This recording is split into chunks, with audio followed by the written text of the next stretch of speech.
অসম চৰকাৰৰ বিত্ত বিভাগৰ মেমো নং FEB number 414365/221A 17/5/2025 তাৰিখে মোকলাই দিয়া চিঠি মৰ্মে কোষাগাৰ কৰ্মচাৰীসকলৰ পদসমূহৰ নতুন নামাকৰণত মঞ্জুৰি দিয়াত কোষাগাৰসমূহৰ সমূহ সদস্য উৎফুল্লিত হৈ পৰিছে।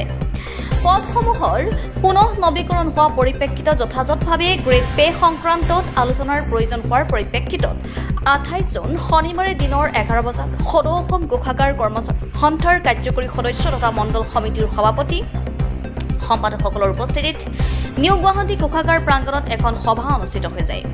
সদৌ অসম কোষাগাৰ কৰ্মচাৰী সন্থাৰ সভাপতি সাধাৰণ সম্পাদক উপদেষ্টা তথা কেন্দ্ৰীয় সমিতিৰ কাৰ্যকৰী সদস্য তথা মণ্ডলৰ বিষয়ববীয়াৰ উপস্থিতিত গুৰুত্বপূৰ্ণ সভাখন সুকলমে অনুষ্ঠিত হৈ যায়।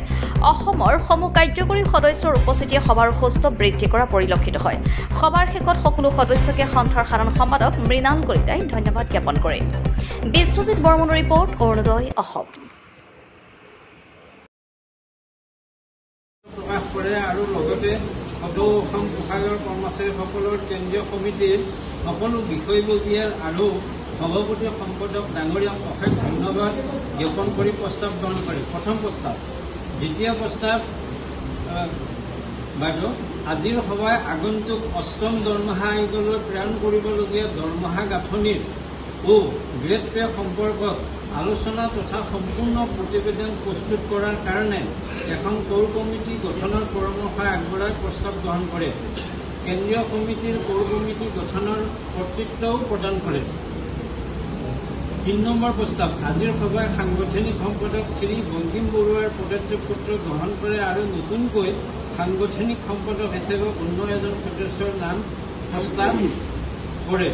সাংগঠনিক সম্পাদকজন সভাৰ সন্মতি সাপেক্ষে নলবাৰী কোষাগাৰৰ পৰা ল'বলৈ সিদ্ধান্ত কৰে আৰু প্ৰস্তাৱ গ্ৰহণ কৰে। 3 নম্বৰ।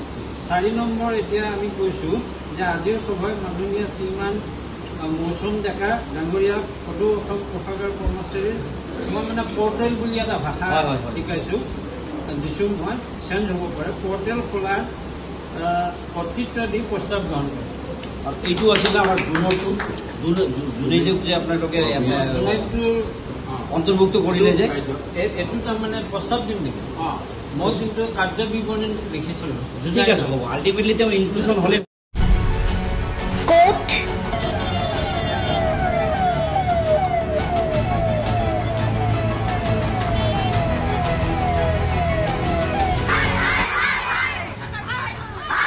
কিয় কেনেকৈ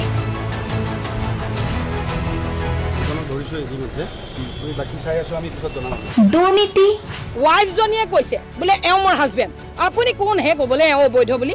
অনিয়ম ভ্ৰষ্টাচাৰ একো নায়কতাবাদ এতিয়াৰ পৰা আৰু নহ'ব। আমি দিম সত্য বাতৰি।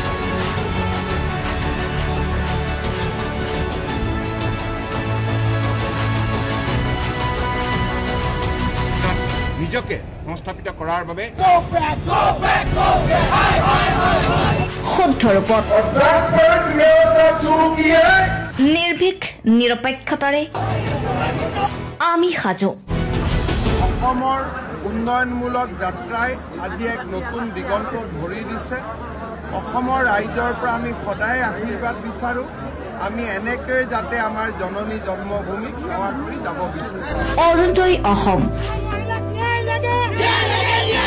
নিৰ্ভীক নিৰপেক্ষ।